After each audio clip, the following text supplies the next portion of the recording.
It is Sunday, the 15th of May, 2016. Standing in front of the Unitarian Church of Montreal. Or perhaps I should say the so-called Unitarian Church of Montreal, since it's not really a church and isn't even Unitarian in any traditional sense of the word, i.e. most of the members don't believe in God and therefore are not really Unitarians. This is a largely atheist-dominated Unitarian, or I should say so-called Unitarian church. And nonetheless, just rewrote the slogan that had been erased by one of the younger members of the church, and when I say younger, I mean 30-something, I assume. In any case, I had written, Unitarians misuse Canada's blasphemy law to cover up clergy sex abuse. This guy came out with a bucket of water and erased it, because he doesn't want people to know that Unitarians misuse Canada's blasphemy law to cover up clergy sex abuse. In fact, he'd prefer that people didn't know about Unitarian Universalist clergy sex abuse at all. So he erased my chalk slogan. Well, the only problem with that, well, it's not the only problem, but one of the problems is that the fourth principle of Unitarian Universalism calls for a free and responsible search for truth and meaning. And by erasing my chalk slogan, this Montreal Unitarian makes it impossible for anyone to engage in a free and responsible search for the truth and meaning of the slogan that says Unitarians misuse Canada's blasphemy law to cover up clergy sex abuse, because he erases it completely. As a result of him erasing it, I wrote this instead, a little shorter to the point. Unitarian clergy abuse cover-up sucks you, asterisk you. That was to sort of write something in the interim. As I was about to leave, I noticed that the sidewalk had dried up enough to be able to rewrite my slogan. And I thought, yeah, why not rewrite it? Just to make it very, very clear to these Unitarian Universalists, Montreal Unitarians, who are so hypocritically going out of their way to cover up and hide Unitarian Universalist clergy sex abuse, but also Unitarian Universalist cover-up of clergy sex abuse. Effectively, they're covering up the cover-up by erasing my chalk slogans. So by erasing or hiding the cover-up of the cover-up, well, or I should say engaging in cover-up of the cover-up. A car was in the bike lane there. Thought it might be Unitarian, but I guess not. In any case, in covering up the cover-up, they're also covering up the actual clergy sex abuse. In fact, when the guy erased the slogan, I confronted him about it, and I pointed out how he was violating Unitarian Universalist principles, especially the fourth principle, which calls for free and responsible search for truth and meaning, and the second principle, which calls for justice, equity, and compassion in human relations. And he came back with, if there was anything substantive about your allegations, you'd go to the authorities. That's a very close quote. I might not have it absolutely exactly, but that's pretty much what he said. So what he's saying is, if anything I was saying here was true, I would go to the authorities, i.e. the police. And, well, unfortunately, the clergy sex abuse cover-up that I'm talking about, in terms of the Unitarian Universalist Association's misuse of blasphemy law to cover up clergy sex abuse, there's only so much I can do in terms of going to the authorities. But what I think this guy was saying was he was talking about the clergy sex abuse itself. In other words, he wasn't talking so much about my allegations about Unitarians misusing blasphemy law to hide clergy sex abuse. He was trying to suggest that my allegations about clergy sex abuse, if they had any truth to them, I'd go to the authorities. Well, guess what? Other people already went to the authorities regarding the clergy sex abuse that the Unitarian Universalist Association tried to cover up and hide by falsely accusing me of the criminal act of blasphemous libel. Other people went to the police in Massachusetts and had Reverend Mac Wallace Mitchell arrested for raping teenage Tibetan refugees that he had lured away from their families in India to his parish in Massachusetts with promises of a better life in America.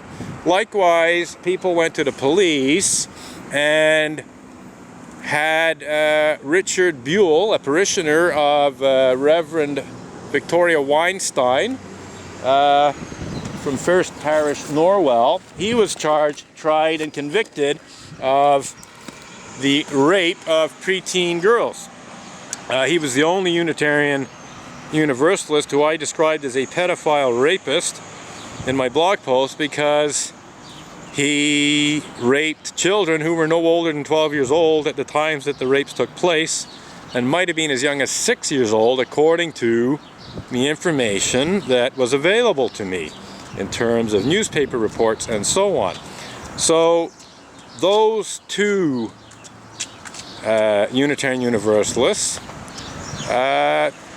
they've already been charged, tried, and convicted. What I'm protesting against here is the fact that the Unitarian Universalist Association is trying to hide the fact that these Unitarian Universalists were convicted of rape by falsely accusing me of the criminal act of blasphemous libel in legal bullying that's intended to intimidate me into removing blog posts that tell the truth about these Unitarian Universalists who were convicted of such despicable crimes as pedophilia and rape. So I can't go to the authorities about those two cases of sex abuse, rape, pedophilia, because the people involved, the rapists, the pedophiles, were convicted and went to jail. So there's nothing more to do there. This issue here is about Unitarians trying to hide that truth by accusing me of blasphemy in the 21st century.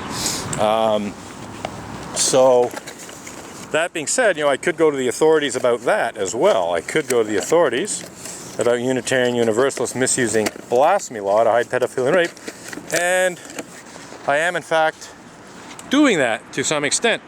But essentially, what I've found is that, at least in terms of what I've been told so far, is that in Canada, if a lawyer sends you a cease and desist demand letter that falsely accuses you of a crime, there's not a whole lot you can do about it.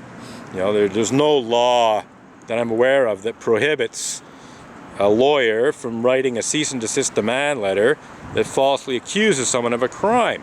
Otherwise, I darn well would try to have Maitre Marc-André Coulombe charged with falsely accusing me of a crime in a cease and desist demand letter. But there are other things. I'm actually working on that. There's various things that I can do to see that Maitre Marc-André Coulombe faces accountability for falsely accusing me of blasphemous libel. And we're in the process of working on that. In fact, I told Maitre Marc-André Coulombe just last Friday in an email I sent to him that if he does not formally withdraw all of his false accusations against me by the 4th anniversary of making them, i.e. June 1st of 2016, that I will actually move ahead with those things that I know that I can do. There's a few things I know that I can do, such as reporting him to the Bar Association. I've actually known that for quite some time. In fact, very, very soon after the false accusation was made, I went to the Bar Association and asked about that. And I also asked if there was a time limit, and I was told that there was no time limit. So since there was no time limit on somebody reading the slogan there. Since there was no time limit, according to the person I asked, on filing a complaint against Maitre Marc-Andre Coulombe, I decided to do what I could as much as I could as an individual first, to basically try to persuade the guy to withdraw the accusations voluntarily as much as possible. But so far he hasn't.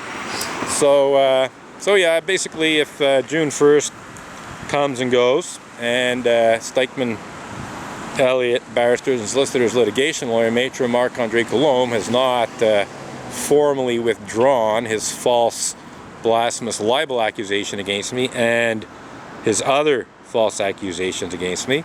And I might add, if the Unitarian Universalist Association and Reverend Dr. Victoria Weinstein don't do the same thing, then I will go to the Bar Association and file a complaint against him. That's the most I can do that I know of, but I am having people look into other possibilities. It may be possible to bring a lawsuit against Maitre Coulombe or the church for effectively defaming me in his cease and desist demand letter. Essentially, he lied about me.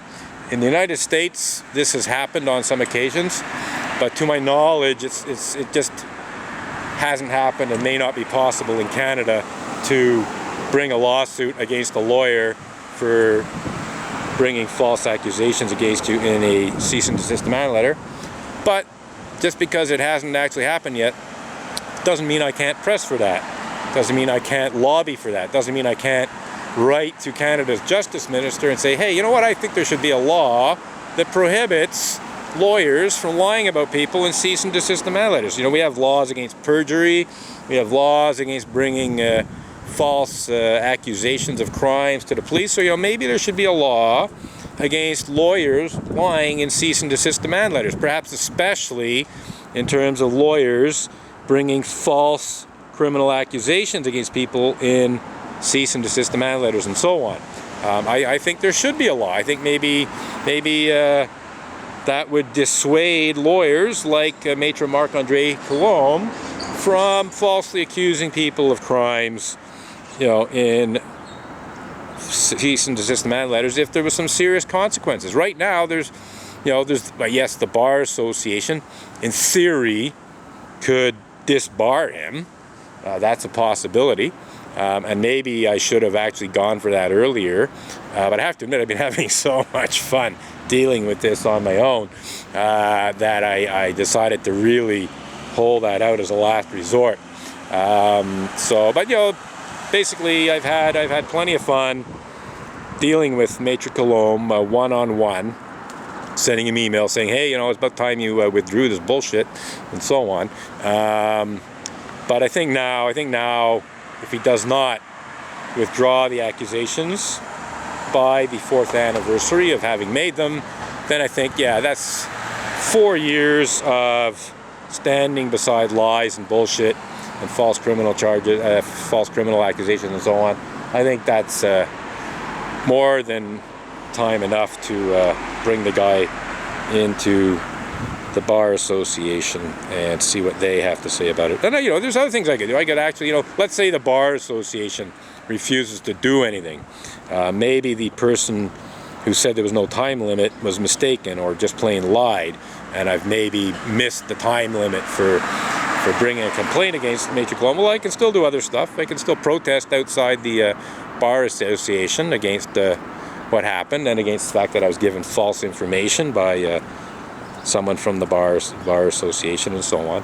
I can protest in front of Stikeman Elliott barristers and solicitors. I've already done that, but I can start a new protest. So there's a variety of actions I can take if the false accusations are not withdrawn formally and apologized for by June 1st of 2016.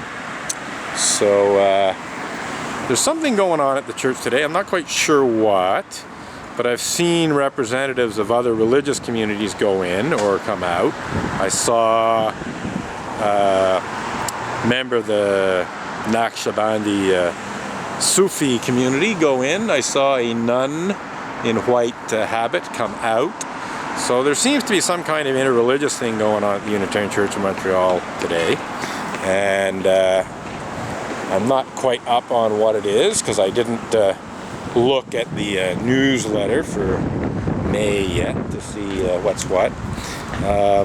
We got some music stuff happening. Music for an afternoon. So when is that?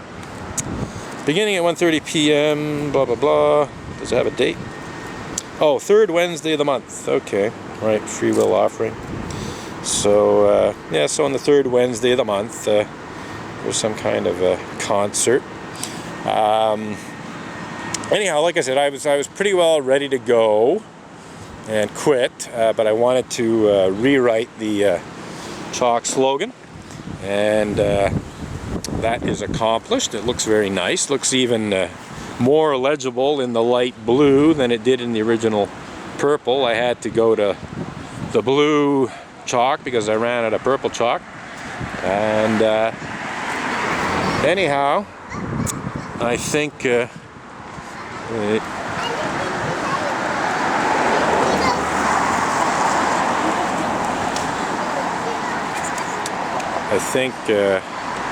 this looks really good, and well, looks really bad too, but what I'm saying is it's nice and readable, legible, you know, it's very visible, even better than it was before. So maybe that'll teach Montreal Unitarians from erasing my chalk slogans while I'm in the middle of protesting. I mean, I expect them to erase them when I'm gone, but coming out and erasing them right smack in the middle of my protest is just silly, really. You know, I can film what they're doing, so I can show that they're trying to hide stuff that is not reflecting well in the church. I can show Unitarian Universalist censorship in action, and